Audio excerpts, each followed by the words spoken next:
Hello and welcome to Last Week in AWS. More interesting things this week than last. Let's get after it.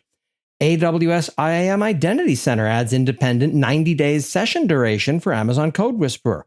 I've been using GitHub Copilot for ages, so I haven't checked it lately, but I seem to recall the Code Whisperer needed constant logins to function.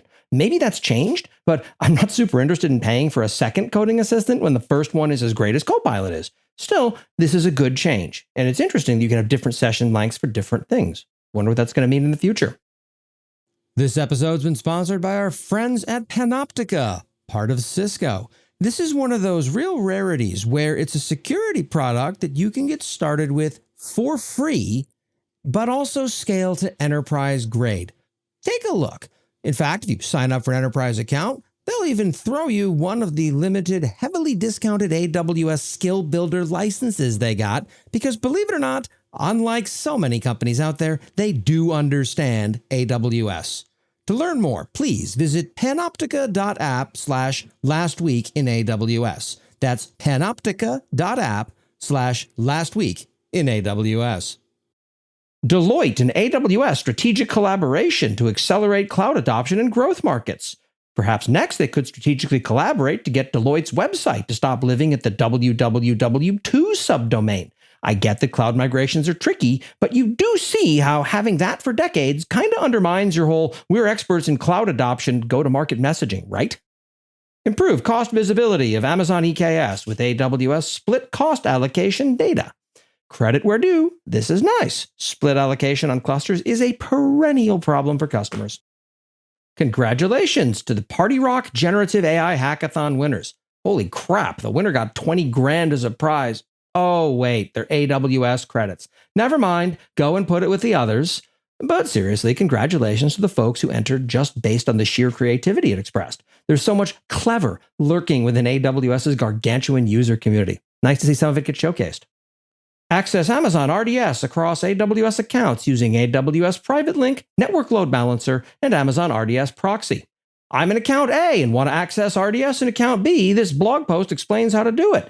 How do you not see that happening and not recognize that your service team has a bit of work to do to solve what is currently very obviously, a big point of friction in the AWS customer experience?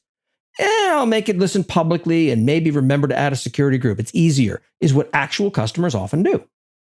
Programmatic approach to optimize the cost of Amazon RDS snapshots. You have to run a bunch of bash and write some SQL is a common annoyance with AWS solutions, but given that it's RDS, I will allow it this time. Reduce cost and improve performance by migrating to Amazon Document DB 5.0.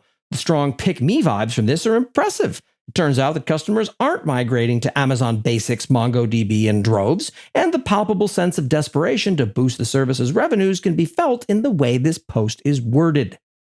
A secure approach to generative AI with AWS. Gen AI security is very important. You don't want third parties, or worse, your competition, to find out what lies the overhyped chatbot is telling you about your data. AWS celebrates big technology wins at NAB 2024. If the NAB Show Product of the Year award that Deadline Cloud just won isn't pay for play, congratulations to the team. If it is, congratulations to the corporate dev team instead.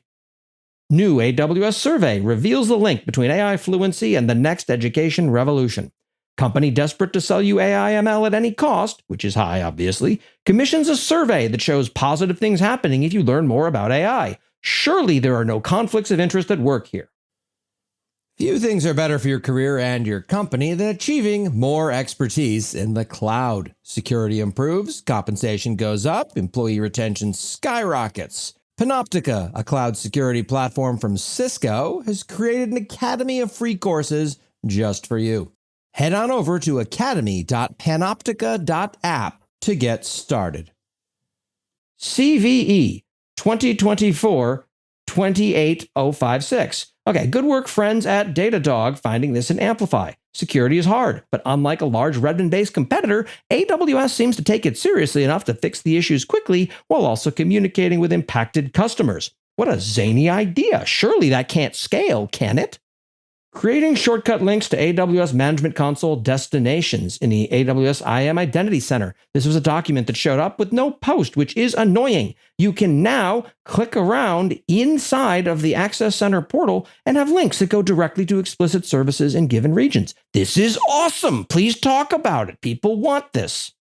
And I noticed another change that wasn't publicized. In an effort to streamline the clunky S3 interface, they redesigned the website to remove the unnecessary parts where it warns you about open S3 buckets. Yeah. Well, the interface looks cleaner now. I opened a bucket. It doesn't warn me anymore. That's not great. And that's what happened last week in AWS. Stay tuned, please.